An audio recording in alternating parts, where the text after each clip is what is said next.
Hi hello everyone, welcome to made about bio. This is your Shivani ma'am. So guys, हमने एक paper के सिर्फ botany के question solve कर लिए थे, बट उसके हमारे पास जूलॉजी के क्वेश्चंस रह गए थे। तो आज की वीडियो में हम लोग टॉप 30 जूलॉजी के क्वेश्चंस करने वाले हैं, जो एम्स नर्सिंग में पीवाईक्यूज की तरह आ चुके हैं क्वेश्चन। अगेन बच्चों, बहुत सारे बच्चे टाइप करते हैं कि मैम एग्जाम तो सीबीटी मोड होता है, तो क्वेश्चन कैसे आ गए। बेटा, मैंने हमेशा मेरे वीडियोज में एक चीज बताती हूँ, these question are the memory based question. Typically memory based questions होते हैं, बिकॉज क्वेश्चन डायरेक्टली नहीं कोड किए जा सकते। मेमोरी के बेसिस पे हम क्वेश्चंस का आइडिया लगा सकते हैं कि ये टाइप के क्वेश्चंस आएंगे, एंड एग्जैक्टली आप लोगों को क्वेश्चंस मिलेंगे भी।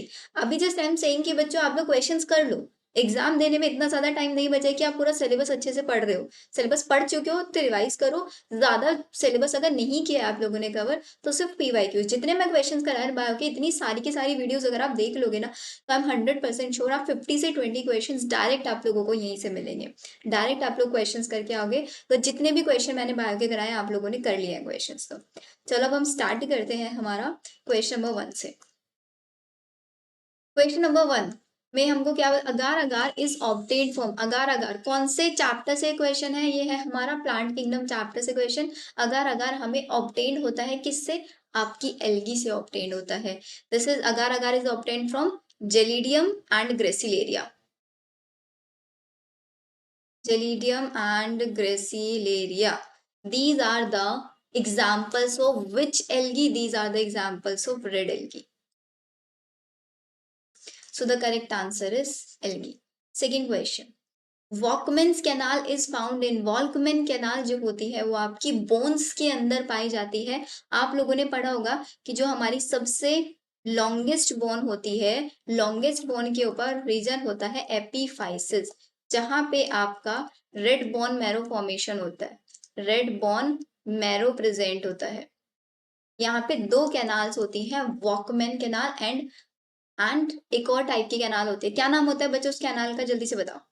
Exactly, Walkman canal and Haversian canal, दो कैनाल्स होती है। एक और कैनाल पाई जाती है यहाँ पे, हैवर्सियन कैनाल। ये आपकी बोन्स के अंदर पाई जाती है। These are found in the bone. ये क्वेश्चन कौन से चैप्टर है? स्ट्रक्चरल ऑर्गेनाइजेशन वाले चैप्टर से। हिंदी में पढ़ना चाहो हिंदी में पढ़ लो। वॉकमैन कैनाल कहाँ पाया जाता है? बोन्स, अस्थि में। चलो, question number 3, which of the following person is known as the father of green revolution in India? Hindi में देखो, भारत में हरित क्रांति के जनक निम्न में से कौन है? हरित क्रांति, ग्रीन रिवॉल्यूशन, डायरेक्ट क्वेश्चन है। एमएस स्वामीनाथन, इनको हम आपका हरित क्रांति के जनक बोलते हैं। क्वेश्चन नंबर 4 पे आओ। क्वेश्चन नंबर 4 में आपसे क्या पूछा हुआ है? विच of the following has the maximum power of regeneration? हमेशा 10th क्लास से हम लोग पढ़ते आए हैं, हिंदी में पढ़ना। निम्न में से किसमें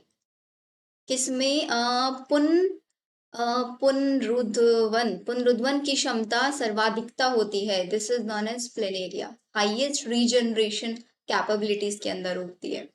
question number 5, which one is the major factor of water pollution? Water pollution सबसे ज्यादा, वाटर पोल्यूशन मतलब जलीय प्रदूषण में सबसे मुख्य कारक कौन सा है? आपका स्मोक, सोप, इंडस्ट्रियल वेस्ट या अमोनिया? हमें डायरेक्टली पता है, this is the industrial waste. Environmental issues chapter से क्वेश्चन है आपका। Question number 6, eco R1 Escherichia coli से हमारा रेस्ट्रिक्शन एंडोन्यूक्लियस निकाला गया है, इसको हम इको R1 बोलते हैं। आपका इज एन एग्जांपल ऑफ, क्या है ये आपका? स्पेसिफिक प्लेस नहीं है, ये एग्जैक्टली हमारा रेस्ट्रिक्शन एंडोन्यूक्लियस है। So the answer is restriction endonuclease. Hindi में भी देख लो, इको R1 किसका उदाहरण है? एंडोन्यूक्लियस का। Done. Question number 7,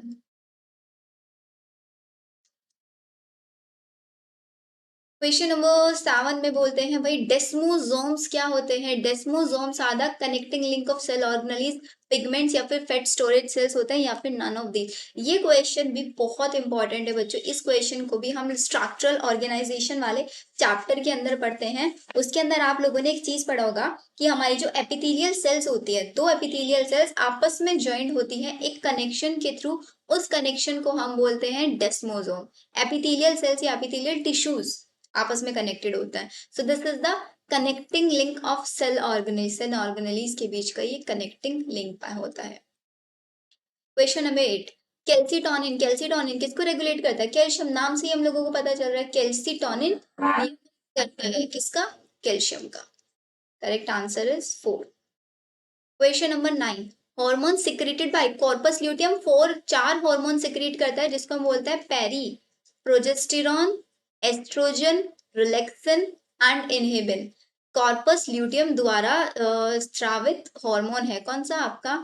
FSH, oestrogen, LH या फिर progesterone. Hormone secreted by corpus luteum. Corpus luteum पेरी हार्मोन सिक्रेट करता है। Estrogen and progesterone hormone secreted by corpus luteum. LH की प्रेजेंस में तो एक्टिव रहता है। तो बच्चों इसका आंसर आप लोग प्रोजेस्टेरॉन लगाना, एलएच मत लगाना। इसका आंसर प्रोजेस्टेरॉन होगा। एलएच की प्रेजेंस में जब तक एलएच का लाइफ स्पैन रहता है उतना ही लाइफ स्पैन कॉर्पस ल्यूटियम का रहता है, हम ये मानते हैं। क्योंकि जैसे ही एलएच सर्ज आता है 14th डे पर ओव्यूलेशन के टाइम पे, तब आपका ग्रेफियन फॉलिकल रप्चर हो जाता है, उसके अंदर से सेकेंडरी oocyte रिलीज हो जाता है। तो जो स्ट्रक्चर बच्चे दिस इज कॉर्पस ल्यूटियम, और वो अपने अंदर से 4 टाइप के हार्मोन्स रिलीज करती है, पेरी हार्मोन जिसको हम बोलते हैं progesterone, estrogen, relaxin, inhibin. LH की प्रेजेंस में होता है ये, लेकिन एलएच नहीं सिक्रीट करता कॉर्पस ल्यूटियम। आंसर इसका प्रोजेस्टेरॉन। अब आप बोलोगे मैम एस्ट्रोजन भी तो लगा सकता है, बट मैक्सिमम अमाउंट में प्रोजेस्टेरॉन सिक्रीट करता है, इसलिए हम प्रोजेस्टेरॉन लगाते हैं। नेक्स्ट क्वेश्चन देखो, क्वेश्चन नंबर 10। क्वेश्चन नंबर 10 में क्या बोल रहे हैं? Exchange of hereditary material between coupled chromatids of homologous chromosome in meiosis is known as. अर्धसूत्री विभाजन मतलब मियोसिस के समय समजात गुणसूत्रों में युग्मित क्रोमोटिडों के बीच आनुवांशिक पदार्थ का विनिमय कहलाता है। क्या कहलाता है? This is known as crossing over. 2 chromosomes के बीच में जब क्रॉसिंग हो जाती है, एक्सचेंज ऑफ जेनेटिक मटेरियल करता है, और ये सिर्फ मियोसिस के अंदर होता है, because meiosis occurs in sexual reproduction, इसीलिए सेक्सुअल रिप्रोडक्शन के अंदर सबसे ज्यादा वेरिएशंस आते हैं। Next, pearl is produced by, pearl किसके थ्रू प्रोड्यूस किया जाता है? Pearl is produced by Pinctada. Direct question है, एनिमल किंगडम चैप्टर से आपका। Question number 12, cells obtain from cancer tumour are called. वो सेल्स जो कैंसर ट्यूमर से ऑब्टेन होता है, these cells are known as myeloma. Direct बच्चों देखो, अब तक हम लोगों ने कितने क्वेश्चन सॉल्व कर लिए? 12 क्वेश्चन सॉल्व कर लिए। एक भी क्वेश्चन आउट ऑफ एनसीईआरटी नहीं है। बहुत बच्चे बोल रहे हैं ma'am out of NCERT question हम कैसे करेंगे? मैं प्रूफ दिखाऊंगी भाई, आउट ऑफ एनसीईआरटी क्वेश्चन छोड़ के भी आप लोग अच्छे स्कोर कर सकते हो, कट ऑफ क्लियर कर सकते हो। 100% नहीं करना है, हमेशा मैं ये चीज बोल रही हूँ। नेक्स्ट क्वेश्चन आओ, क्वेश्चन नंबर 13। 13 में क्या बोलते हैं? Adam's apple represent, Adam's apple respiratory system के अंदर आप लोगों ने पढ़ा है ये। एडम्स एप्पल कहाँ पे होता है? आपका लेरिंग्स के अंदर, वॉइस बॉक्स के अंदर प्रेजेंट होता है, थायराइड कार्टिलेज ऑफ लेरिंग। अब ये भी आउट ऑफ एनसीईआरटी नहीं है, एनसीईआरटी से है question. Question number 14, the dental formula of adult human is represented as, adult का dental formula 2123 divided by 2123 into 2 is equals to 32। Incisors, canines, premolars and molars, ये हमारा काउंट होता है 2123 into 2। तो करेक्ट आंसर इज 2123 फर्स्ट होगा। चलो आगे, next question is 15, main function of lysosomes. हमारे लाइसोसोम्स के पास हाइड्रोलाइसिस एंजाइम्स होते हैं, डाइजेशन कराते हैं, मल्टीप्लिकेशन, ट्रांसलेशन, या फिर नन ऑफ दीज। आपका डाइजेशन कराते हैं बिकॉज हाइड्रोलाइसिस एंजाइम्स इसके अंदर प्रेजेंट होता है। डाइजेस्ट कराते हैं किसी चीज को, ब्रेक डाउन कराने का काम होता है लाइसोजाइम का। क्वेश्चन नंबर 16, ह्यूमिलिन, ह्यूमिलिन किससे बना है? बायोटेक्नोलॉजी से क्वेश्चन है। इंसुलिन प्रोड्यूस किया गया था या नहीं? कौन सी कंपनी ने किया था? आपका एली लिली, अमेरिकन कंपनी थी, इन्होंने इंसुलिन प्रोड्यूस किया था। तो सबसे पहले जो इंसुलिन प्रोड्यूस किया गया था उसको क्या बोलते थे? Humulin. This is the human insulin. Question number 17, two species can not live together in a niche, this law is called. भाई दो सेम स्पीसीज एक साथ नहीं रह सकती एक ही एनवायरमेंट के अंदर, this is known as Gause theory. ये भी डायरेक्ट आपका क्वेश्चन है। Question number 18, primitive atmosphere of the earth is a mixture of, जो प्रिमिटिव एटमॉस्फेयर इवोल्यूशन चैप्टर से बोल रहे हैं, पहले जो एटमॉस्फेयर था हमारा वो रिड्यूसिंग इन नेचर था। तो रिड्यूसिंग इन नेचर था तो इसका मतलब वहां पे क्या होना चाहिए था? CH4 होना चाहिए था, NH4 होना चाहिए था, और वाटर वेपर्स होने चाहिए थे, सारे ही होने चाहिए थे। ऑल ऑफ दीज दिया है? नहीं, ऑल ऑफ दीज नहीं दिया है, तो इसका मतलब किसी का भी मिक्सचर नहीं दिया है उन्होंने, नन ऑफ दीज हमारा आंसर आएगा, क्योंकि रिड्यूसिंग इन नेचर था वहां पे वो। ठीक है। 19, axis is differentiated from atlas by the, जो आपका एक्सेस है कौन से चैप्टर से क्वेश्चन है? लोकोमोशन एंड मूवमेंट चैप्टर से क्वेश्चन है। एक्सेस और एटलस दोनों एक दूसरे से डिफरेंशिएटेड है, उनके बीच, इनको कौन डिफरेंशिएट कर रहा है, कौन अलग अलग कर रहा है? उनको अलग करता है आपका odontoid process. So this is the presence of odontoid process, जिसकी वजह से एक्सेस एंड एटलस दोनों डिफरेंशिएट होता है। Question 20, which cells relate with neurons? Neurons से कौन सी सेल्स रिलेट होती है? शेवान सेल्स, निजल ग्रेन्यूल्स नहीं होते, डेंड्रोइड्स, एक्सॉन हिलॉक, शेवान सेल्स आपके डायरेक्टली न्यूरॉन से रिलेट करते हैं। कौन सी कोशिका न्यूरॉन से संबंधित होती है आप लोग देख सकते हो। ठीक है। नेक्स्ट 21, देखो 20 क्वेश्चंस करा दिए बच्चों। अब मेरे को बताओ, क्या एक भी क्वेश्चन आप लोगों को ऐसा फील हुआ कि आउट ऑफ एनसीईआरटी है? नहीं है ना। अभी इनमें से बॉटनी में हो जाता है कभी कभी, क्योंकि बॉटनी में एग्जाम्पल ज्यादा होते हैं, जूलॉजी में नहीं होते एग्जाम्पल्स इतने ज्यादा। अगर क्वेश्चन आएगा भी ना बच्चों, बिकॉज सारा का सारा तो बॉटनी नहीं देने वाले हैं आप लोगों को एग्जाम में। 30 में से मुश्किल से 4 या 5 क्वेश्चन, उस 4 या 5 भी बहुत ज्यादा बोल रही हूँ, जो आउट ऑफ एनसीईआरटी मिलेंगे, नहीं मिलेंगे भाई। और अपना टारगेट 25 ही बना के चलो, 30 मत अटेम्प्ट करके आना, नेगेटिव मार्किंग हो जाएगी नहीं तो। जो आउट ऑफ एनसीईआरटी डायरेक्ट छोड़ देना, एनसीईआरटी वाले सारे आप कर ही लोगे, क्योंकि आप लोग अभी एनसीईआरटी पढ़ रहे हो अच्छे से। क्लियर। 21 क्वेश्चन पढ़ो।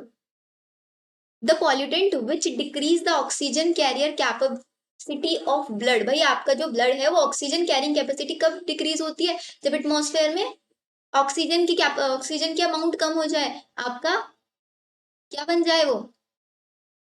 कार्बन मोनोऑक्साइड पोइजनिंग जिसको बोलते हैं हम लोग। अमाउंट, बिकॉज क्या होता है ना, आपका जो कार्बन मोनोऑक्साइड होता है, सीओ इज कार्बन मोनोऑक्साइड, उसकी कैपेबिलिटी बहुत ज्यादा होती है as compare to the oxygen, bind करने की हीमोग्लोबिन के साथ।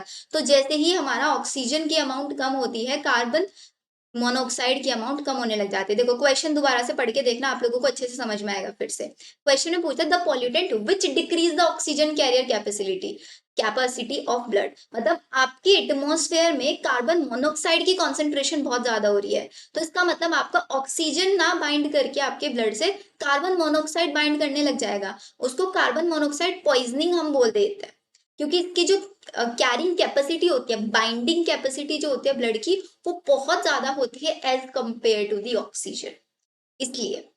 ठीक है। So the correct one answer is carbon monoxide. Question number 22, the non obstructive reproduction capability in any population is called. Non obstructive reproduction capability क्या होता है आपका? This is known as biotic potential. This is biotic potential. 23, ये वाला देखो question, 23 वाला question, ये question आप बोल सकते हो आउट ऑफ एनसीईआरटी है। एक क्वेश्चन हमें अब तक मिला आउट ऑफ एनसीईआरटी, इसके अलावा सारे क्वेश्चन डायरेक्ट एनसीईआरटी से थे। 23, ह्यूमन प्लेसेंटा क्या होता है? हीमियोकोरियोनिक होती है, कोरियोनिक या कोरियल जिसको हम बोल देते हैं। तो ये भी हमारा डायरेक्ट क्वेश्चन है। Question number 24, sometimes water bloom show in lake due to. कभी कभी झील में वाटर ब्लूम का पाया जाना। वाटर ब्लूम का मतलब होता है जब आपके वाटर सरफेस के ऊपर बहुत ज्यादा एल्गी पाई जाने लग जाए, मतलब आपका जो वाटर सरफेस है ना पूरा ग्रीन ग्रीन हो जाए, एल्गी उसको पूरा कवर अप कर दे। एल्गी उसको पूरा कवर अप कर देगी तो आपकी ऑक्सीजन नहीं जा पाएगी वाटर के अंदर, एक्वेटिक एनिमल्स की डेथ होगी, तो उसकी वजह से उसकी ऑक्सीजन कैपेसिटी कम होगी या नहीं होगी वाटर की? डिजॉल्व ऑक्सीजन की अमाउंट बहुत ज्यादा कम मिलेगी। ऑप्शंस पढ़ो। Decrease in nutrients, nutrients decrease नहीं इंक्रीज होगा, बिकॉज एल्गी ग्रो कर रहा है वहां पे। Excess of oxygen no, decreasing oxygen, oxygen decrease होगा। Herbivores absent in decreasing oxygen. 25, in human embryo protected in, embryo किसके अंदर प्रोटेक्ट होता है? एक fluid filled cavity, amniotic cavity जिसको हम बोलते हैं। एमनियोसेंटेसिस प्रोसेस के टाइम पे एमनियोटिक कैविटी से ही फ्लूइड को लिया जाता है, और उस प्रोसेस को क्या बोलते हैं हम आपका? एमनियोसेंटेसिस। सेक्स डिटर्मिनेशन किया जाता है, और इसका प्रिंसिपल होता है बार बॉडी की को देखा जाता है। बार बॉडी अगर पाया जाता है इट मींस फीमेल फीटस है, बार बॉडी की एब्सेंस है तो मेल फीटस है। 26, plant classification of Linnaeus. Carolus Linnaeus ने कौन सा क्लासिफिकेशन दिया था? कैरोलस लीनियस ने आर्टिफिशियल सिस्टम ऑफ क्लासिफिकेशन दिया था। बेंथम एंड हुकर ने नेचुरल सिस्टम ऑफ क्लासिफिकेशन दिया था। डायरेक्ट एनसीईआरटी का है। Pellagra is caused by deficiency of which vitamin? Pellagra disease कौन से विटामिन की डेफिशिएंसी से कोज होती है आपका? Niacin. Niacin means which vitamin? Niacin, nicotinic acid. Direct ये भी क्वेश्चन है आपका। इसका आंसर आप लोग मेरे को बताओगे, कौन सा विटामिन होता है नियासिन?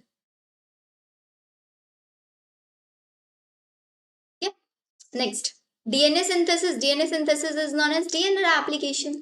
सिंपल है क्वेश्चन भी। डीएनए सिंथेसिस, डीएनए संश्लेषण को क्या कहते हैं? स्वप्रतिकरण। स्वप्रतिकरण, ठीक है। 29, auto immune disease. Auto immune disease वो डिसीज होती है जिसमें आपकी बॉडी अपनी खुद की सेल को, सेल्फ सेल्स को ही किल करना शुरू कर देती है। अपनी सेल्स को फॉरेन पार्टिकल समझ के उनको किल करना शुरू कर देती है। इसमें से एड्स नहीं है, अस्थमा नहीं है, हीमोफीलिया नहीं है।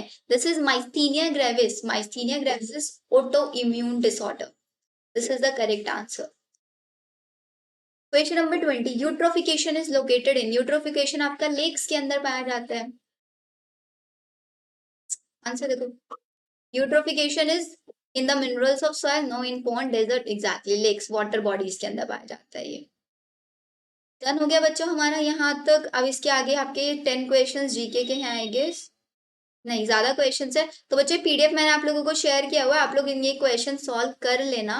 वैसे इसमें जो ये क्वेश्चंस दिखाया हुआ है ना, इस टाइप के क्वेश्चन ना आके थोड़ा बेसिक से क्वेश्चन आता है जो मैंने आप लोगों को कराए हैं। बट स्टिल कोई कुछ नहीं आइडिया हम दे सकते कि किस टाइप के क्वेश्चन आएंगे। एक बार आप क्वेश्चंस को पढ़ जरूर लेना, आप लोगों को अच्छी हेल्प मिलेगा। एंड इस वीडियो में आप लोगों को सारे क्वेश्चंस मैंने बताए हैं एनसीईआरटी से ही आते हैं। बॉटनी में कुछ क्वेश्चंस होते हैं, अगर जूलॉजी में आएंगे मैक्स 1 या 2 क्वेश्चन, उससे ज्यादा आउट ऑफ एनसीईआरटी कभी नहीं मिलेंगे। तो बॉटनी नहीं हो रहा तो एटलीस्ट जूलॉजी आप लोग अपना अच्छे से कर लो, कोई प्रॉब्लम नहीं आएगी फिर आप लोगों को। कोई एम्स नर्सिंग का कुछ में भी सबसे ज्यादा प्रॉब्लम जीके में आ सकती है बस, क्योंकि जीके में चीजें लर्न करनी पड़ेंगी। वहां पे यहाँ पे कुछ लर्न नहीं करना है, सिर्फ एनसीईआरटी पढ़ना है, फिजिक्स केमिस्ट्री बायो। अगर वहां पे 10 के 10 क्वेश्चन नहीं भी हो पाए ना तब भी कोई प्रॉब्लम नहीं है। एम्स कोई ऐसा क्राइटेरिया नहीं लगाएगा कि भाई एम्स में 50%, 60-70% होने जरूरी है, नहीं लगाएगा। 5 क्वेश्चन, 4 क्वेश्चन, जितने क्वेश्चंस पे कॉन्फिडेंट होंगे वही क्वेश्चंस लगा के आना। रेस्ट एग्जाम से एक दिन पहले मैं आप लोगों को पूरी स्ट्रेटजी समझाऊंगी कि कैसे आप लोगों को एग्जाम में पेपर अटेम्प्ट करना है। क्योंकि वहां पे एक चीज इंपॉर्टेंट ये है, हमारे बच्चे ऑनलाइन टेस्ट में सबसे बड़ी गलती क्या करके आता है, क्वेश्चंस को जब लास्ट टाइम बच जाते हैं ना कि अभी 5 मिनट बच रहा है कि रिव्यू पे लगा देता हूँ मैं क्वेश्चन, एक बार रिव्यू कर लेता हूँ, और सपोज टाइम फिनिश हो गया, आपके क्वेश्चन रिव्यू पे ही रह गए, सबमिट नहीं कर पाए। तो हमारे सीयूटी एग्जाम में या बाकी एग्जाम्स में क्या होता है, रिव्यू वाले क्वेश्चंस भी काउंट हो जाते हैं, बट एम्स में रिव्यू वाले क्वेश्चंस इवेल्युएट नहीं होते। उनको आपको सबमिट करना पड़ेगा तब जाके वो आपके इवेल्युएट होंगे। ये बहुत इंपॉर्टेंट चीज है, आप लोगों को याद रखना है। अभी मत टेंशन लो, मैं आप लोगों को समझा दूंगी। सिर्फ अभी फोकस करो एनसीईआरटी पे ही। आप लोगों को एग्जाम के बाद पता चलेगा क्यों शिवानी मैम, क्यों शिवानी दीदी इतना ज्यादा बोलती रहती थी कि एनसीईआरटी करो भाई, एनसीईआरटी करो। तो प्लीज बात मान लो, अभी से, अभी टाइम है, पढ़ लो अच्छे से। चलो मिलते हैं नेक्स्ट वीडियो में, बाय बाय। अच्छा, नेक्स्ट थिंग, वीडियो अच्छी लगे तो प्लीज लाइक करना, शेयर करना एंड सब्सक्राइब करना। Thank you.